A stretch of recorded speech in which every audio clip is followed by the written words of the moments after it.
22 years of birthday humiliation from my father ended the moment I realized something nobody tells you about family bullies. His face when I finally responded will haunt him.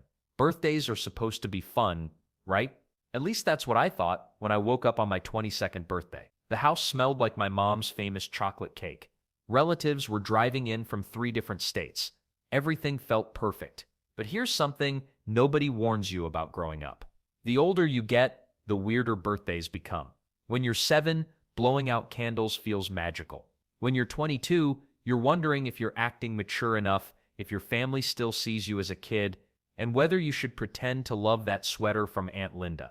Young adults face this strange birthday pressure that researchers actually have a name for. They call it milestone anxiety. Makes sense, right? You're not a teenager anymore, but you're not exactly a full-grown adult either. You're stuck in this weird middle zone where everyone expects you to have your life figured out, but you're still asking your parents how to do your taxes. Family gatherings make this whole thing even more complicated. Your brain starts playing tricks on you. Suddenly, you're hyper-aware of every comment, every look, every joke that might be aimed your way. Will they treat you like an adult? Will they bring up embarrassing childhood stories? Will Uncle Bob ask about your love life again? Then there's the respect issue.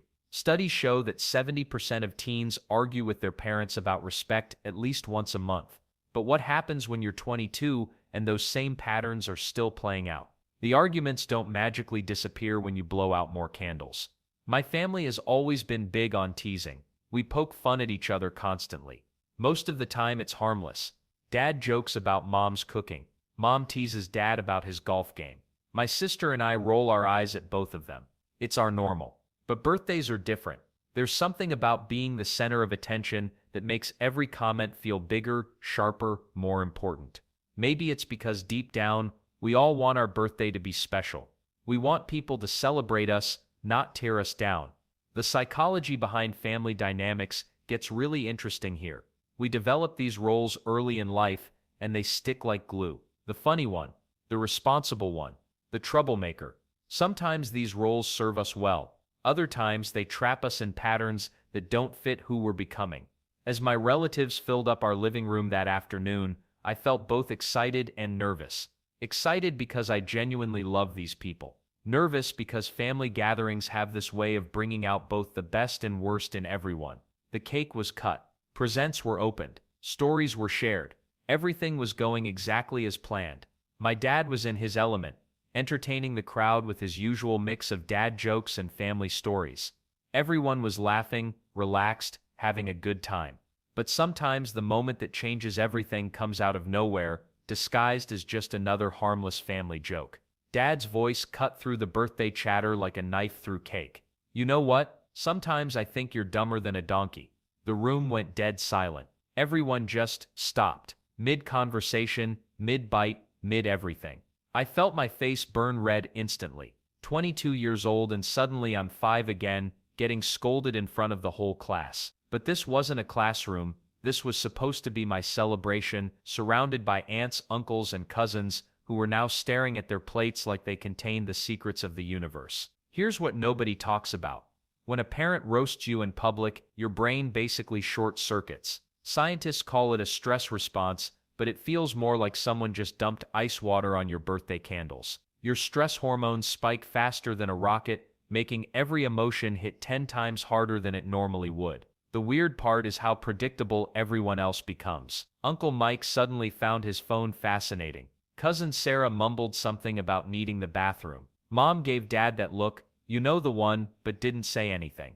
Classic bystander behavior kicks in when family drama erupts. Nobody wants to pick sides at a birthday party. What makes public humiliation especially brutal is the audience factor. Research shows that about 1 in 3 teens have experienced their parents making jokes at their expense in front of others. The thing is, what feels like harmless teasing to the parent can feel like emotional demolition to the kid. Well, in this case, the 22-year-old kid who's supposed to be an adult now. My little sister kept eating her cake like nothing happened. Smart move, honestly. She's learned the family survival skill of selective hearing. Meanwhile, Grandma shifted uncomfortably in her chair, probably remembering when she was caught between generations during her own family gatherings. The silence stretched on forever, probably only 10 seconds, but it felt like an eternity. You could hear the neighbor's dog barking 3 houses down. Someone's fork clinked against their plate. The refrigerator hummed in the background like it was trying to fill the awkward void. Dad seemed to realize his joke had landed with all the grace of a bowling ball. His expression shifted slightly, but he didn't backtrack. Pride does funny things to people, especially when they've just accidentally nuked the birthday vibe in front of the entire extended family. Then there's the domino effect nobody warns you about. When conflict starts, everyone becomes a silent judge. Some people mentally side with the parent because, well, respect your elders. Others feel bad for the birthday person. A few just want to finish their cake and escape before things get messier. But standing there in that suffocating quiet, something clicked inside me. Maybe it was turning 22. Maybe it was finally having enough. The hurt was real, the anger was building, and I had a choice to make. The question wasn't whether I'd respond, it was how I'd handle what came next. The silence in that room felt heavier than my birthday cake. Dad's joke hung in the air like a bad smell, and suddenly I'm standing there with everyone's eyes on me. Feeling about 2 inches tall, my chest got tight. My face felt hot. And honestly, part of me wanted to disappear into the floor. But here's the thing about moments like these, they don't pause for you to figure out what to do next. Your brain starts racing through options faster than you can think straight. Do I laugh it off and pretend it didn't sting? Do I storm out dramatically like some movie scene? Or do I just stand there like a deer in headlights, hoping someone changes the subject? Research shows that only 20% of young adults actually address public insults right away. The rest of us, we freeze, flee, or file it away for later. Well, freezing wasn't working out so great for me. The weird part is how your relationship with the person affects everything. When a stranger insults you, it's annoying. When your parent does it in front of your whole family, that hits different, way different. It's like they know exactly which buttons to push because, well, they installed those buttons in the first place. My mind kept bouncing between hurt and anger. Hurt because this was supposed to be my day. Angry because everyone heard it. Embarrassed because now my aunts and cousins were looking at me like I was some kind of science experiment gone wrong. Then there's that voice in your head, you know the one. It starts whispering things like maybe he's right, or everyone probably thinks you're overreacting. That voice is not your friend, by the way. It's basically your brain's way of trying to protect you from more conflict, but it usually just makes things worse. Studies show that ignoring mean comments often backfires later. The hurt doesn't just vanish. It builds up like pressure in a soda bottle. Shake it enough times, and eventually it explodes all over everyone nearby. Not exactly the birthday vibe I was going for. What really gets me is how family dynamics work. Your dad can call you dumber than a donkey, but heaven forbid you roll your eyes at his bad TV choices, right? There's this unspoken rule that parents can dish it out, but kids should just take it with a smile. Even when you're 22 and supposedly an adult, standing there I realized something important. This wasn't just about one stupid comment. This was about respect, about how we talk to each other, about whether I was going to let this slide like all the other times or if I was finally going to say something. The room stayed quiet, waiting. My relatives kept their eyes down, probably praying someone would change the subject to sports or the weather. Anything but this awkward family drama unfolding at the dinner table. But sometimes you reach a point where staying silent feels worse than speaking up. And honestly, I was getting pretty tired of feeling small in my own family. Something had to change, and it looked like that something was going to be me. The question was, how do you stand up for yourself without making everything 10 times worse? After that donkey comment hit me like a brick wall, my heart was pounding. My face felt hot. Everyone was staring. The smart part of my brain knew I had about 3 seconds to decide how this would play out. Explode and storm off, sit there and take it, or find that middle ground nobody talks about. I took the deepest breath of my life. Sounds dramatic, but that single breath probably saved my entire relationship with my dad. When we're angry, our brain literally switches to survival mode. Blood rushes away from our thinking centers, straight to our muscles. That's why people say things they regret later. They're basically running on caveman software. But here's what most people don't realize about breathing. It's not just about staying calm. Deep breathing tricks your nervous system into thinking you're safe. Your heart rate drops. Your muscles relax. Most importantly, your smart brain comes back online. Scientists call it activating your parasympathetic nervous system. I call it buying yourself time to not mess everything up. The room was still dead quiet. My cousins were pretending to check their phones. My mom looked like she wanted to disappear into the couch cushions. Dad was actually smiling, probably thinking his joke landed perfectly. Wrong read of the room, Dad. Then there's the whole I statement thing everyone talks about in school counseling. Turns out it actually works, but not for the reasons they tell you. When you say you're being mean, people get defensive instantly. Their brain hears an attack and fights back. But when you say I feel hurt, something different happens. You're not accusing anyone of anything. You're just stating a fact about your own experience. Makes sense, right? It's harder to argue with someone's feelings than their opinions. The weird part is how your tone matters more than your actual words. I could have said, I feel hurt in a sarcastic, angry way that would have started World War III. Instead, I kept my voice steady. Not weak, steady. There's a difference. Weak invites more attacks. Steady commands respect.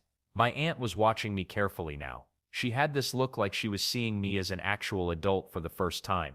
That felt good, but also terrifying because now I had to follow through. Here's something they don't teach you.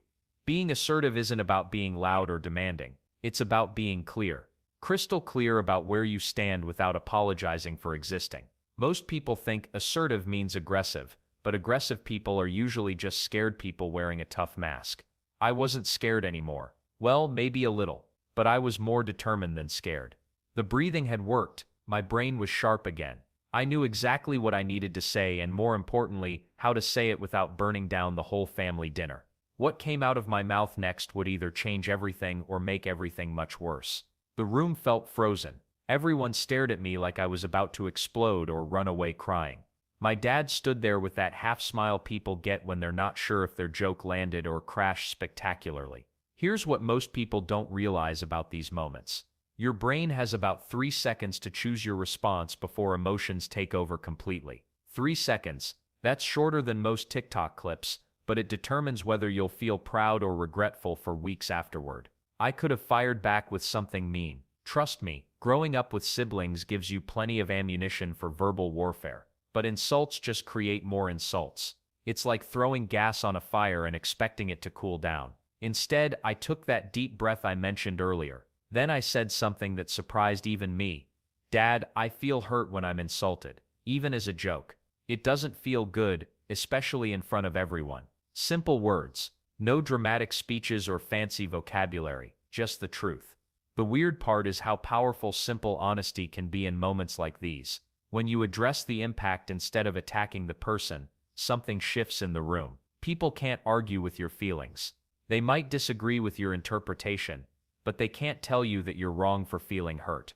Research shows that assertive communication increases your chances of being understood by 60%. Makes sense, right? When you're not yelling or being sarcastic, people actually listen instead of getting defensive. My words hung in the air for what felt like forever. Dad's expression changed from confused to something I couldn't quite read. Maybe surprised. Maybe a little ashamed. Hard to tell with parents sometimes. But here's what I learned that day about speaking up. The goal isn't to humiliate the other person or win some verbal battle. It's to draw a line that says, this is how I want to be treated. Clear boundaries aren't mean, they're actually kind because they help everyone know where they stand. Standing up for yourself also does something interesting for everyone watching. It shows them that respectful communication is possible even in tense moments. Some of my cousins later told me they'd never seen someone handle conflict like that before. Usually family arguments either exploded into shouting matches or got swept under the rug with awkward silence. Well, my approach was different. I didn't attack his character or bring up past grievances. I just named what happened and how it affected me. Direct, but not cruel. The beauty of this method is that it stops the teasing cycle before it spirals. When you respond to put-downs with more put-downs, everyone keeps escalating until someone says something they can't take back. But when you respond with honest feelings, it's harder for the other person to keep being mean without looking like a complete jerk. Of course, speaking your truth doesn't guarantee the reaction you want. Sometimes people double down when challenged, even gently. The question was, how would my dad respond to my unexpected honesty? The moment those words left my mouth, Dad's face changed completely. His eyebrows shot up like someone had just told him the sky was purple. The cocky grin vanished. For about 3 seconds, he just stared at me, probably wondering if his kid had been replaced by someone with actual backbone. But here's where family dynamics get really interesting. Everyone else at that table, they had their own reactions brewing. My mom looked like she was caught between pride and panic. You know that look parents get when their kid does something they secretly admire but publicly worry about? Yeah, that one. She kept glancing between Dad and me like she was watching a tennis match in slow motion. Then there's my Uncle Jake, who suddenly became very interested in his cake. Fascinating stuff, apparently. My Aunt Sarah, though, she gave me this tiny nod that said good for you without saying anything at all. Funny how family members pick sides without ever opening their mouths. The cousins went dead silent. These are the same people who usually can't shut up about their latest drama or whatever show they're binge watching. Now they're acting like they're watching a nature documentary about dangerous animals. Dad finally spoke up. Well, I didn't mean anything by it. Classic move, right? Not exactly an apology, but not doubling down either. More like testing the waters to see if I'd back down or push further. What struck me most was how the whole room's energy shifted. Before my response, everyone seemed okay with the usual family teasing dynamic. Suddenly, people were questioning whether those harmless jokes were actually harmless at all. Research shows that about 40% of families report closer relationships after someone addresses conflict directly instead of letting it fester. But in that moment, nobody's thinking about statistics. They're thinking about whether Sunday dinners are going to be awkward from now on. My grandmother, bless her heart, chose that exact moment to ask if anyone wanted more ice cream. Sometimes the older generation has the right idea about diffusing tension. Food fixes everything according to Grandma's philosophy. The weird part is how standing up for yourself makes some people uncomfortable and others impressed.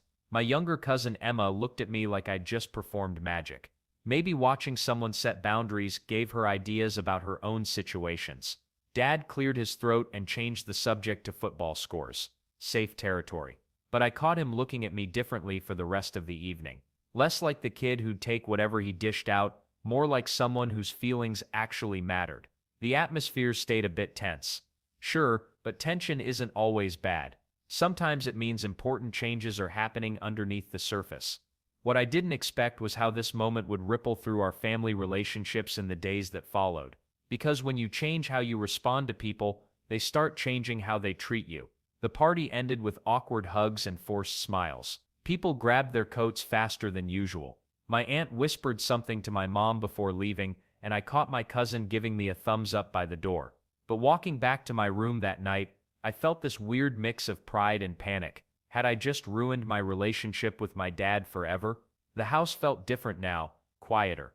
My parents were doing dishes in the kitchen, their voices low and careful. I could hear every clink of plates, every pause in their conversation.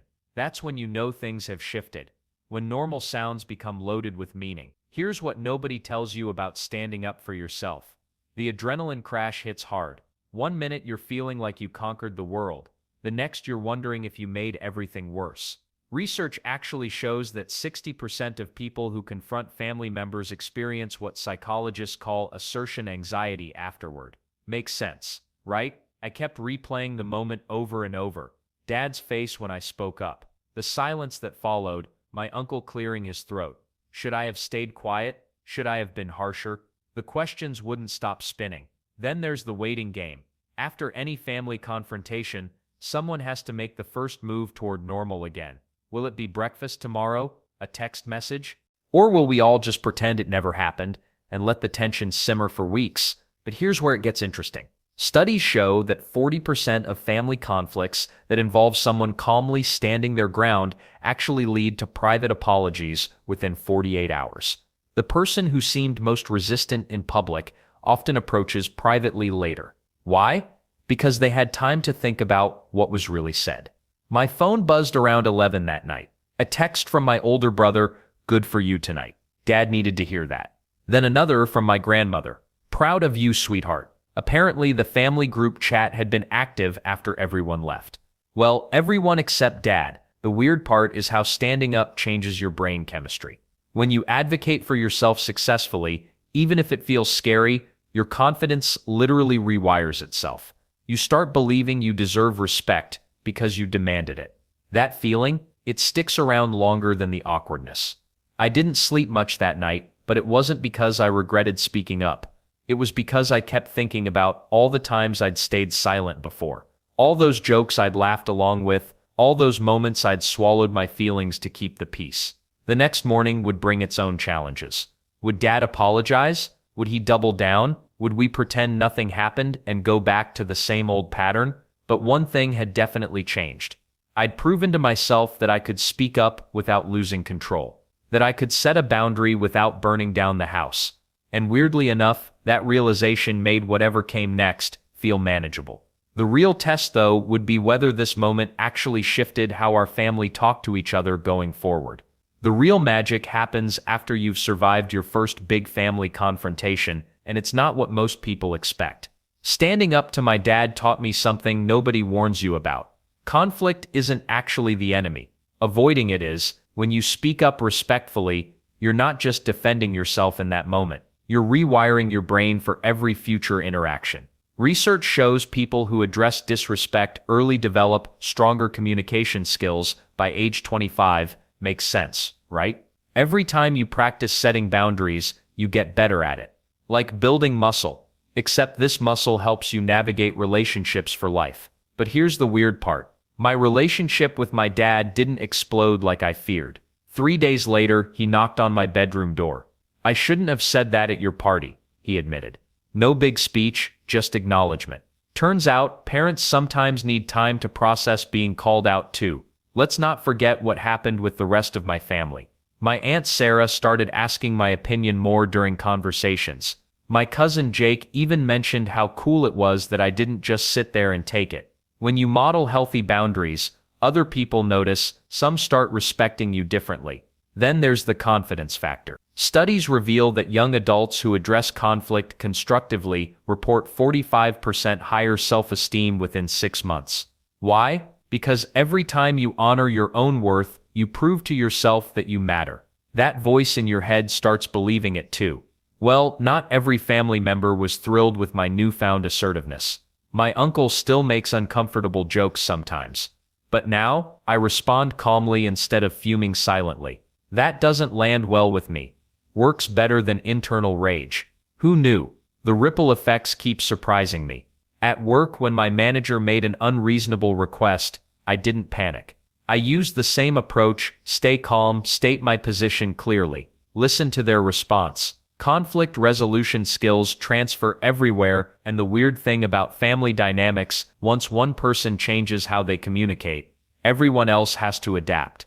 My little sister watched everything unfold at my birthday. Now she speaks up when our parents dismiss her ideas. The whole family's getting better at talking through problems instead of letting them fester.